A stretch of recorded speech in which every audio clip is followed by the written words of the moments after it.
சிக்கனில் இந்த மாதிரியெல்லாம் கூட பண்ணலாமான்னு நினைக்கிற மாதிரியான ஒரு ஸ்டார்டர் ரெசிபி தான் பார்க்க போகிறோம். Welcome to my channel Kairuchi சமையல். இன்றைக்கி நம்ம சிக்கன் வடை எப்படி பண்ணுறதுன்னு பார்க்க போகிறோம். வாங்க ஃப்ரெண்ட்ஸ், ரெசிபிக்குள்ளே போகலாம். 1/2 kg மின்ஸ் பண்ண சிக்கன், 2 ஆனியன், இஞ்சி பூண்டு சாப் பண்ணி எடுத்திருக்கேன். தனி மிளகாத்தூள் 1 டீஸ்பூன், கரம் மசாலா ஜீரகத்தூள் 1/2 டீஸ்பூன், புதினா கொஞ்சம் எடுத்திருக்கேன், ஒரு பச்சை மிளகாய் எடுத்திருக்கேன். காரம் ஜாஸ்தியாக வேணும்னா இன்னும் எடுத்துக்கலாம். மல்லி இலை கொஞ்சம் எடுத்திருக்கேன். தேவையான அளவு உப்பு, கடலை மாவு 1 டீஸ்பூன் எடுத்திருக்கேன். ஒரு பெரிய மிக்சிங் பவுலில் இப்போ நம்ம காமிச்ச எல்லா பொருட்களையும் ஆட் பண்ணிக்கலாம்.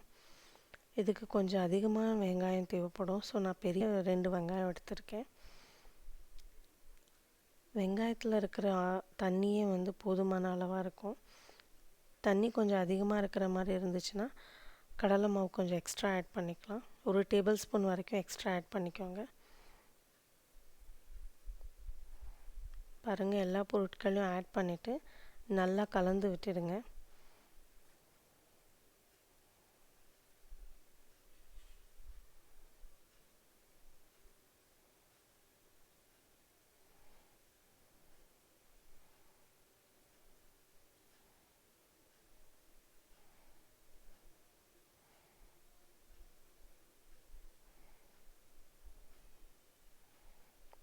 உப்பு ஆட் பண்ணிக்கிறேன். கடைசியாக ஆட் பண்ணிவிட்டு நல்லா கலந்து இந்த மாதிரி ஒரு டெக்ஸ்சர் வரும். கொஞ்சம் ஈரப்பதத்தோடு இருக்கும். ரொம்ப தண்ணியாக இருக்கிற மாதிரி இருந்துச்சுன்னா கடலை மாவு எக்ஸ்ட்ரா ஆட் பண்ணிக்கோங்க.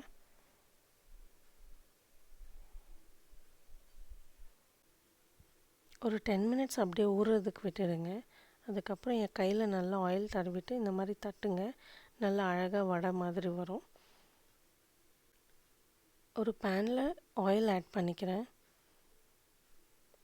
ஆயில் மீடியம் சூடில் இருக்கணும். பாருங்கள், எண்ணெய் நல்லா காஞ்சிடுச்சு. இந்த ஸ்டேஜில் ஒவ்வொரு வடையை ஆட் பண்ணிக்கலாம். மீடியம் ஃப்ளேமில் வைங்க, அப்போ தான் நல்லா உள்ளே வேகும், இல்லைன்னா கரிஞ்சிடும் மேலே. பாருங்கள், நல்லா பபிள்ஸ் வருது. 2 பக்கமும் திருப்பி நல்லா வேக வைங்க. கோல்டன் ப்ரௌன் கலர் ஆனதும் எடுத்துடலாம், முடிஞ்சிடும்.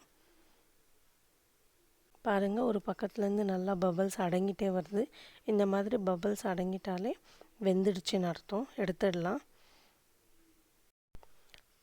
பாருங்கள், அவ்வளோதான், ரெடி ஆகிடுச்சு சிக்கன் வடை. ட்ரை பண்ணி பாருங்கள், எப்படி இருக்குன்னு சொல்லுங்கள். பிடிச்சிருந்தா லைக் பண்ணுங்கள், ரொம்ப பிடிச்சிருந்தா சப்ஸ்கிரைப் பண்ணுங்கள். கைருசி சமையல். அடுத்த வீடியோவில் இன்னொரு ரெசிபியோட